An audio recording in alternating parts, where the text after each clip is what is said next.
देख रहे हैं बंसल न्यूज की खास पेशकश आयुष्मान और मैं हूं आपके साथ शिवालिका। जैसा कि हम हर स्वास्थ्य संबंधी समस्याओं पर इस खास कार्यक्रम में आपको जानकारी देते हैं और हर वो अहम जानकारी जो आपके लिए जरूरी है। और आज इस कड़ी में हमारे साथ हैं डॉक्टर प्रणव कुमार। और डॉक्टर प्रणव कुमार का मैं इंट्रोडक्शन आपको दे दूं, इंदौर के शाल्बी मल्टी स्पेशलिटी हॉस्पिटल में कंसल्टेंट स्पाइन सर्जन है। डॉक्टर प्रणव, आपका बहुत बहुत स्वागत है। Thank you Shivalika. जी, तो आयुष्मान में आज हम बात करेंगे रीढ़ की बीमारियों के बारे में। तो आज के समय में ये देखा जा रहा है कि साइटिका जैसी गंभीर बीमारी लगातार बढ़ती जा रही है और इसी बारे में आज हम इस सेशन में जानेंगे। साइटिका के क्या कारण होते हैं, किस वजह से साइटिका होता है और इसके किस तरह से इसका इलाज किया जा सकता है। साथ ही वो सारी बातें हम जानेंगे जो हम अपनी लाइफस्टाइल में अपनाकर साइटिका जैसी बीमारी से बच सकते हैं। अगर आपके मन में भी कोई सवाल है तो आप कार्यक्रम के दौरान टीवी स्क्रीन पर चल रहे शाल्बी मल्टी स्पेशलिटी हॉस्पिटल के फोन नंबर को नोट कर सकते हैं और कार्यक्रम के बाद डॉक्टर प्रणव से सलाह ले सकते हैं। तो चलिए डॉक्टर प्रणव, आज की चर्चा की शुरुआत करते हैं। सबसे पहले मैं आपसे जानना चाहूंगी कि हमें कैसे पता चलता है कि हमें स्पाइन कंसल्टेंट को विजिट करने की जरूरत है, यानी कौन से वो सिम्टम्स है जिससे पता चलता है कि एक इंसान को साइटिका की प्रॉब्लम हो रही है। देखिए शिवालिका, बिफोर आंसरिंग ये सवाल का जवाब देने से पहले मैं आपको ये बताना चाहूँ, आपने बोला कि साइटिका एक गंभीर बीमारी, तो मैं ये आपको बताना चाहूँगा कि साइटिका कोई बीमारी ही नहीं है एक्चुअली में। साइटिका का मतलब होता है कोई भी कमर की तकलीफ़ की वजह से अगर पैरों में दर्द आ रहा हो तो उसको साइटिका कहते हैं। जैसे बुखार कोई बीमारी नहीं है, वो बीमारी का लक्षण है। वो लाइलाज और गंभीर इसलिए बन गया है कि लोगों ने उसका ढंग से इलाज नहीं करा और ढंग से स्पाइन सर्जन्स के पास पहुंचते नहीं है, इस वजह से। इसी कड़ी में आपका सवाल आता है कि किन लोगों को स्पाइन सर्जन को दिखाना चाहिए। हाँ, मैं मानता हूँ कि हर एक कमर दर्द की वजह के लिए स्पाइन सर्जन को नहीं दिखाना ज़रूरी है, बट प्रेफरेबली अगर कोई तकलीफ़ ज़्यादा लंबे समय तक चल रही है, पैरों में कमज़ोरी आ रही है, लंबे समय मतलब 3 हफ्ते से ज़्यादा, और चल रही है, दवाइयों से ठीक नहीं हो रहा है, उसके साथ बुखार आ रहा है या चोट की वजह से हुआ है, तो ऐसे चीज़ों में आप वेट करे बिना स्पाइन सर्जन को दिखाएं ताकि जल्दी से जल्दी इलाज हो जाए। जल्दी इलाज होने से ज़्यादा फ़ायदा रहेगा। और इसी के इलाज, इसी वजह से साइटिका ठीक नहीं होता है कि लोग इलाज कराना नहीं चाहते और बहुत लेट होते हैं। ठीक, डॉक्टर प्रणव, मैं आपसे जानना चाहूंगी जो हमारी साइटिक नर्व है उसमें ऐसे क्या चेंजेस आते हैं या उसमें ऐसी क्या प्रॉब्लम निकलती है जिससे हम कह सकते हैं कि इस पेशेंट को, इस पर्सन को साइटिका है। देखिए, साइटिक नर्व में चेंजेस अगर आ जाते हैं ना तो मोस्ट ऑफ द टाइम्स वो लाइलाज हो जाता है। साइटिक उससे पहले ही इलाज होना चाहिए साइटिका का। देखिए, मैंने जैसा बताया, साइटिका इस जो तकलीफ है वो स्पाइन के वजह से मोस्ट ऑफ द टाइम आता है। तो स्पाइन में तकलीफ हो तभी वो इलाज करें ताकि साइटिक नर्व में कोई तकलीफ ना आए।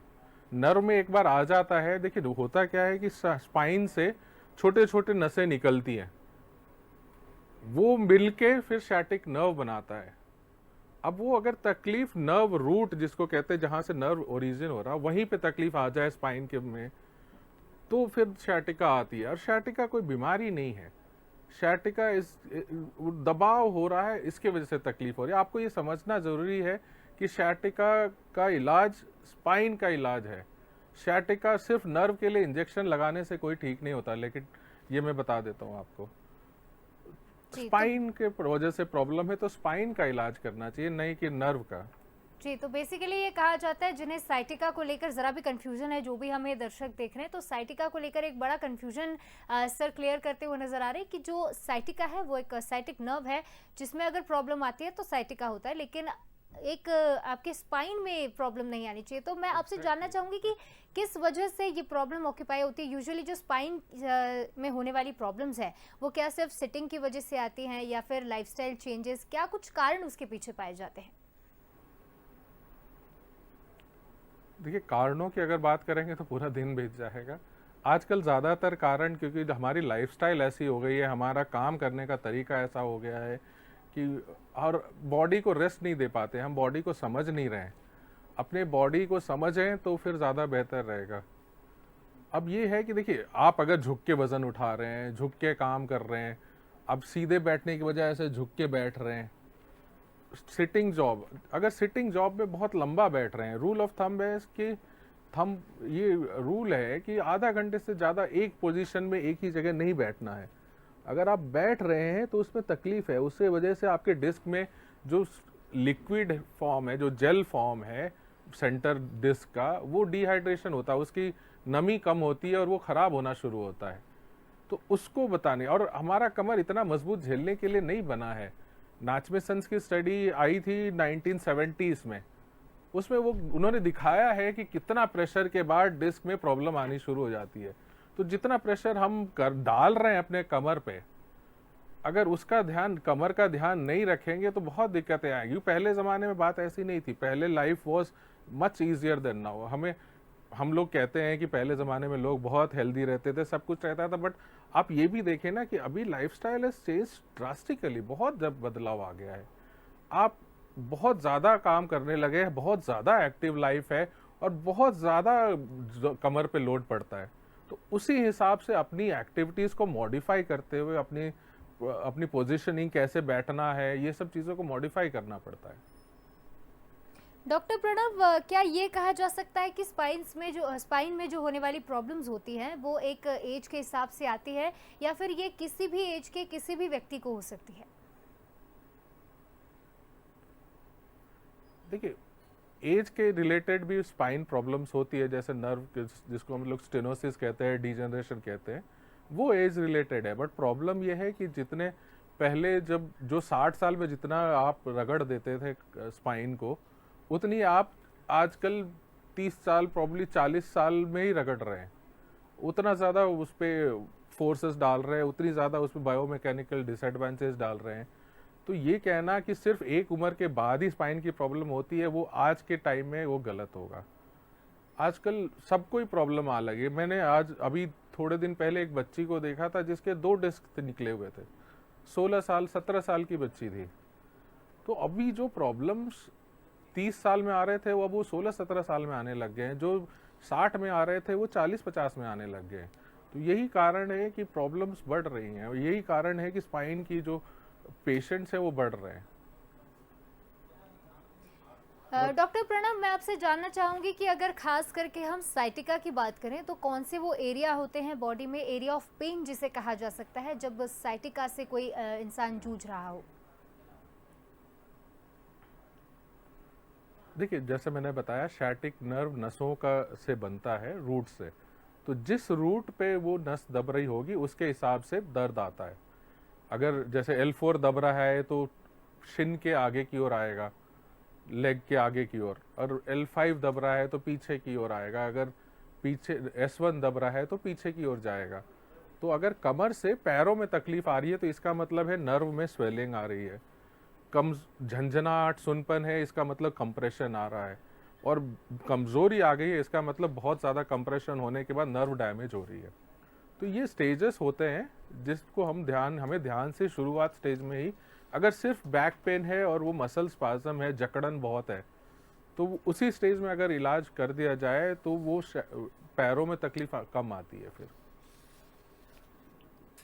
डॉक्टर प्रणव, अक्सर लोगों के मन में ये सवाल होता है कि जब भी अगर कोई स्पाइन की समस्या है तो अक्सर लोग घरेलू इलाज की तरफ भागते हैं और एक्सरसाइज करने की तरफ भागते हैं, लेकिन डरते हैं कि अगर हम किसी स्पाइन एक्सपर्ट के पास जाएंगे तो वो हमें ऑपरेशन के लिए फोर्स करेगा। तो क्या ये सच है कि ऑपरेशन ही इसका आखिरी इलाज है, यानी सर्जरी?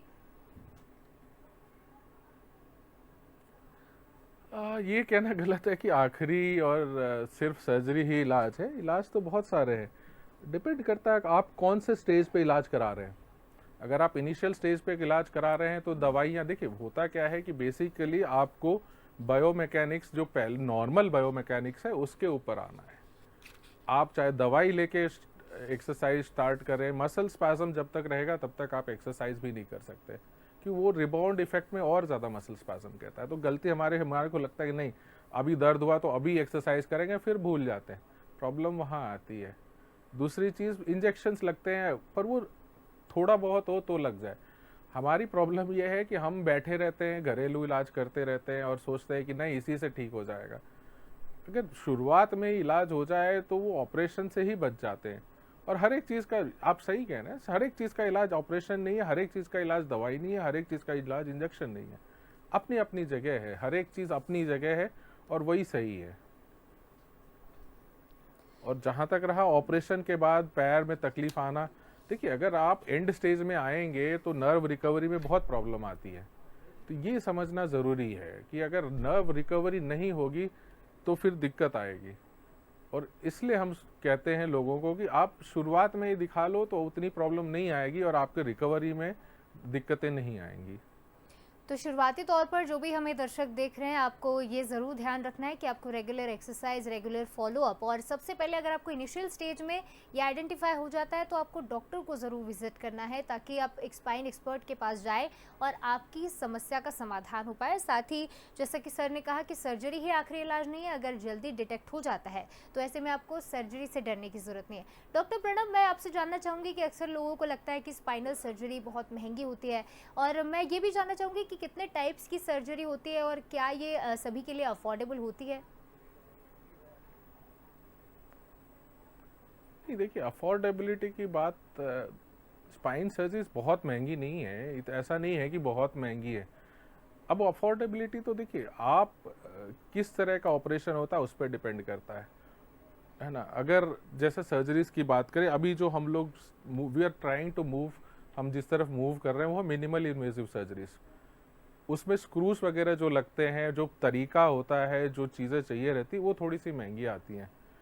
पर अभी तो एंडोस्कोपी आ गया है, अभी ये सारी चीज़ें महंगी, मैं ये नहीं कहूँगा कि महंगी पे देखना चाहिए, मैं ये कहूँगा कि इलाज बढ़िया होना चाहिए। अगर मिनिमल इन्वेसिव से फ़ायदा ये रहता है कि आप जल्दी चल सकते हैं, जल्दी तकलीफ दूर होती है और आपकी बायोमैकेनिक्स जल्दी जल्दी नॉर्मल आता है, तो ऐसा कहना गलत होगा कि बहुत ज़्यादा महंगी है। अब अगर आप किसी रेडी पे चाय पीने जाएंगे और किसी 5 स्टार होटल में चाय पीने जाएंगे तो डिफरेंस रहता है, बट बहुत ज़्यादा डिफरेंस ऐसा स्पाइन सर्जरी में ऐसा नहीं होता। And it's very affordable, India में इट इज़ वेरी अफोर्डेबल, बाहर के कंट्रीज में it is much much costlier. India इस, अभी मैं बता दूं, बहुत कम कॉस्ट है इंडिया में, बहुत कम। जी डॉक्टर प्रणब, जैसे कि आपने मिनिमल इन्वेसिव सर्जरी की बात कही, तो मैं चाहूँगी कि आप हमारे दर्शकों को बताएं कि ये मिनिमल इन्वेसिव सर्जरी क्या होती है और ये कब परफॉर्म की जाती है? देखिए मिनिमल इन्वेजिव उसे कहते हैं जिसे हम कम से कम डैमेज करें। लोगों को लगता है कि छोटा चीरा लगा दिया तो minimal invasive, that is not minimal invasive. Minimal invasive का मतलब होता है कि जो नॉर्मल चीज़ें हैं उसको कम से कम डैमेज करें। चाहे आप छोटा इंसिशन ले, बड़ा इंसिशन ले, चीरे पे नहीं डिपेंड करता, वो डिपेंड करता है कि आप डैमेज कितना कर रहे हैं। अगर कम डैमेज करेंगे तो बॉडी को रिकवरी में कम टाइम लगेगा, ब्लीडिंग कम होगी, नर्व में डैमेज के चांसेस कम होंगे और रिहैबिलिटेशन में बहुत मदद मिलती है। अब जहाँ तक बात करते हैं मिनिमल इन्वेजिव में, दो चीज़ें होती है मेन। एक होता है मिनिमल इन्वेजिव फिक्सेशन और एक होता है डिकम्प्रेशन या डिस्केक्टमी जिसको कहते हैं। जो फिक्सेशन होता है उस पर छोटे छोटे चीरे से लगाया जाता है एंड जो पेशेंट है वो मूव अर्ली कर सकता है बिकॉज पेन उसमें कम रहता है क्योंकि आप डैमेज कम कर रहे हैं। दूसरी चीज़ होती है एंडोस्कोपी जो अभी कर रहे हैं। अभी जो एंडोस्कोपी जगह 4th जनरेशन जो हम शैल्बी में अभी स्टार्ट करने वाले हैं, 4th जनरेशन एंडोस्कोपी से लिटरली आप सारे ऑपरेशंस कर सकते हैं जो खोल के करे जा रहे थे। और हालांकि उसके चार्जेस थोड़े से महंगे होते हैं, पैसे की बात जहाँ करें थोड़े से महंगे हैं, बट उसके रिजल्ट्स आर वंडरफुल। अभी जितने भी, मतलब जो 3rd जनरेशन तक था उसमें उसके से तो कम ही रहेगा जहाँ तक है, क्योंकि वो जो इंस्ट्रूमेंट्स वगैरह हैं उतने बहुत ज़्यादा कॉस्टली नहीं हैं जो 4th जनरेशन वाले हैं। वो वही इंस्ट्रूमेंट्स यूज़ होते हैं जो आर्थ्रोस्कोपी में यूज़ होते हैं, वही टाइप ऑफ इंसिशन, वही सब चीज़ें। तो we orthopaedicians and spine surgeons are well versed with it. और उसमें पर ये है कि स्पाइन में यूज़ करना थोड़ा सा अभी लर्निंग कर्व रहेगा, but it is wonderful. 4th generation is going to stay and बहुत बढ़िया चीज़ है। तो हर एक में बहुत बड़ा चीरा, बहुत डैमेज करने की ज़रूरत नहीं होती। आपको ये रियलाइज़ करना होता है कि जितना कम डैमेज करेंगे उतना अच्छा रहेगा। तो ये कहा जा सकता है डॉक्टर प्रणव कि आने वाले दिनों में स्पाइन सर्जरी या स्पाइन का इलाज बहुत ही आसान होने वाला है, क्योंकि जैसे कि आपने कहा कि 4 जनरेशनल अपडेट्स आएंगे और ऐसे में शाल्वी मल्टी स्पेशलिटी हॉस्पिटल में भी ये सारी सुविधाएं उपलब्ध है। डॉक्टर प्रणव, एक और सवाल मेरा आपसे रहेगा कि क्या साइटिका या फिर स्पाइन की कोई भी बीमारी सेल्फ डायग्नोजेबल होती है? क्या खुद ही वो पेशेंट पता कर सकता है कि क्या वो साइटिका या किसी भी स्पाइनल बीमारी से गुजर रहा है? देखिए, कमर दर्द तो पता चल जाता है, बट ये कहना है कि सारे डायग्नोसिस खुद से बना सकते हैं, गलत होगा। इसके लिए मतलब स्पाइन इज़ वेरी कॉम्प्लिकेटेड। जैसे जोड़, दूसरे जोड़ होते हैं वो थोड़ा सा सिंपल होते हैं, उसमें आपको दर्द है तो आपको समझ में आता है दर्द है। वैसे ही कमर में भी दर्द होता है, वो समझ में आता है कि कमर दर्द है, कमर की तकलीफ है। पैरों में दर्द आ रहा है, कमर से ऐसे नीचे की ओर आ रहा है, तो वो समझ में आता है। बट ये कहना है कि सेल्फ से डायग्नोसिस कर सकते हैं, this will be not totally correct. थोड़ा बहुत तो आपको पता चल जाता है कि हाँ कमर की तकलीफ है, आपको सciatica की प्रॉब्लम है, but total diagnosis banana I would not से कि it is very much possible. तो ये कहा जा सकता है कि स्पाइन का कोई भी डिसीज या स्पाइन की कोई भी प्रॉब्लम सेल्फ डायग्नोजेबल नहीं होती। ऐसे में जो दर्शक हमें देख रहे हैं, आपको ये बात ज़रूर जान लेनी चाहिए कि अगर आपके स्पाइन में कोई भी दिक्कत होती है तो उसे आप आम पेन समझकर अपने तक ना रखें। अगर वो प्रॉब्लम ज़्यादा बढ़ रही है तो डॉक्टर से ज़रूर कंसल्ट करें। डॉक्टर प्रणव, अक्सर लोगों के मन में सर्जरी का डर बना रहता है सर्जरी के आफ्टर इफेक्ट्स की वजह से, तो क्या वो आफ्टर इफेक्ट्स होते हैं स्पाइनल सर्जरी के? हाँ, देखिए, आपने मतलब दुखती रग को पकड़ लिया मेरा, है ना। प्रॉब्लम ये देखिए, स्पाइन सर्जरी में देखिए it is more complicated as compare to other operations जो जॉइंट्स वगैरह के होते हैं। बट अगर कोई भी चीज़ है, अगर आप रोड पे चल रहे हैं और ढंग से चल रहे हैं तो एक्सीडेंट क्यों होगा? वही सेम स्पाइन सर्जरी में है। देखिए, अगर आप जितना ज़्यादा करने की कोशिश करते हैं उतना ज़्यादा, इसीलिए हम मिनिमल इन्वेजिव की ओर जा रहे हैं। और ऐसा कहना गलत है कि सारे स्पाइन सर्जरीज फेल हो जाते हैं। मेरे पास बहुत मरीज आते हैं डरे हुए कि सर ऑपरेशन हुआ था, ये हो गया, ऐसा हो गया, हमारे रिश्तेदार को ये हो गया। बट अगर ढंग से करा जाए तो results are fantastic, patients improve करते हैं। अभी मैंने एक पेशेंट को ऑपरेट करा था last week and she is doing wonderfully. 2 दिन में हमने चला दिया, तीसरे दिन घर गए एंड शी इज़ वंडरफुल। एक और पेशेंट आए थे झालावाड़ से and he is done wonderfully. तो इसमें ये कहना है कि अभी अगर देखिए, प्रॉब्लम ये है कि हम स्पाइन सर्जन्स के पास जाते लेट हैं। अगर मरते हुए कंडीशन में कोई, जैसे किसी को बुखार है, अगर बिल्कुल ही मरते हुए कंडीशन में जाएगा तो डॉक्टर भी क्या करेगा? तो इसलिए बदनाम है हम गलत काम नहीं करते, खराब काम नहीं करते, हमें बदनाम ज़्यादा करा गया है।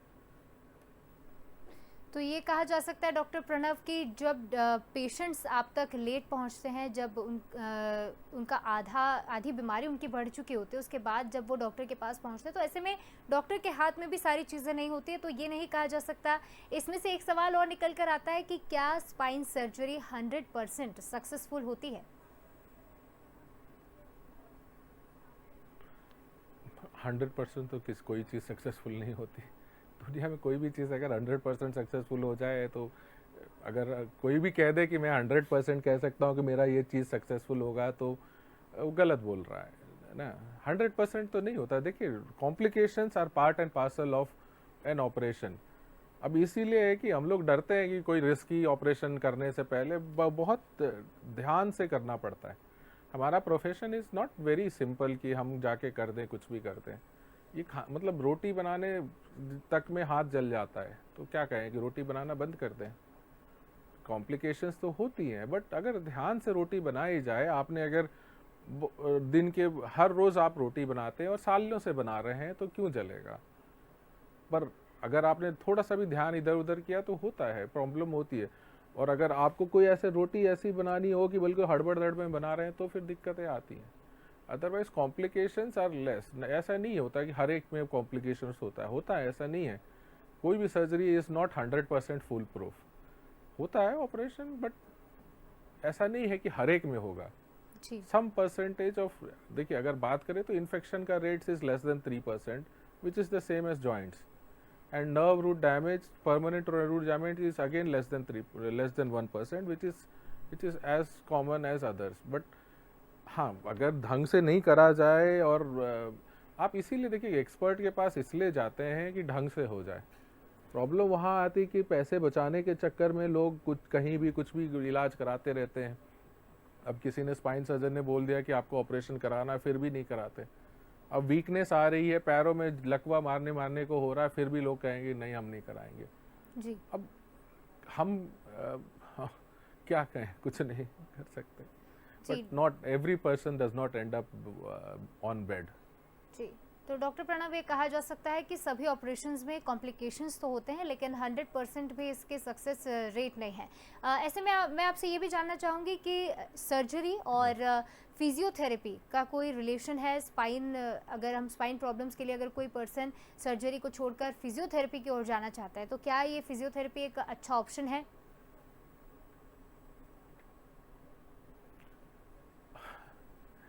देखिए, हर एक चीज़ का अपना अपना इम्पोर्टेंस है। हर एक फिजियोथेरेपी इज़ वेरी इंपॉर्टेंट, मैं ये नहीं कहता कि नहीं इम्पॉर्टेंट है, बट उसका अपना प्लेस है। स्पाइन सर्जरी जो है उसका अपना प्लेस है। आपको नॉर्मल मैकेनिक्स में आने के लिए आपको एक्सरसाइज लगता है, तो आप फिजियोथेरेपी के पास जाएंगे। बट अगर आपके पैर में वीकनेस आ रही है तो physiotherapist can not correct it, and because अगर कंप्रेशन है बहुत ज़्यादा नसों में दबाव है, तो बेचारा फिजियोथेरेपिस्ट क्या करेगा, वो कितना कुछ कर लेगा। हाँ, थोड़ा बहुत मसल स्पैज़म को कम कर सकता है, उसको उसके भी लिमिटेशंस है ना। सो एवरीथिंग, हर एक का सॉल्यूशन ना तो फिजियोथेरेपी है और हर एक का सॉल्यूशन ना तो सर्जरी है।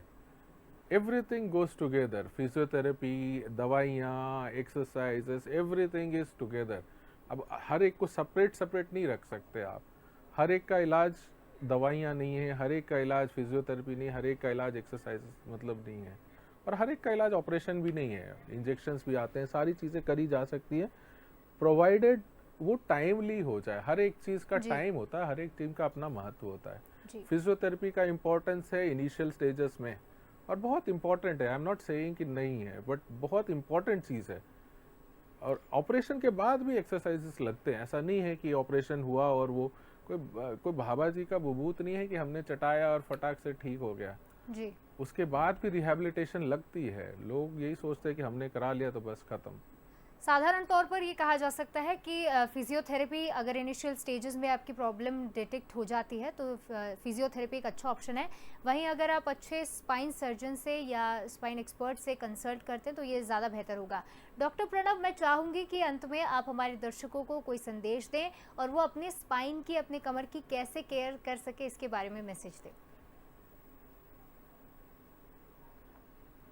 देखिए, मैं यही रिक्वेस्ट करूंगा लोगों से कि डरे मत और टाइमली इलाज कराएं। अब वो डिपेंड करता है क्या इलाज है। अगर थोड़ा बहुत तकलीफ है तो उसमें ऑपरेशन की ज़रूरत नहीं है। आप ढंग से दवाइयाँ, थोड़े टाइम दवाइयाँ लीजिए, फिर एक्सरसाइज करिए। अगर इंजेक्शन लगाना पड़े तो इंजेक्शन लीजिए, फिर एक्सरसाइज करिए।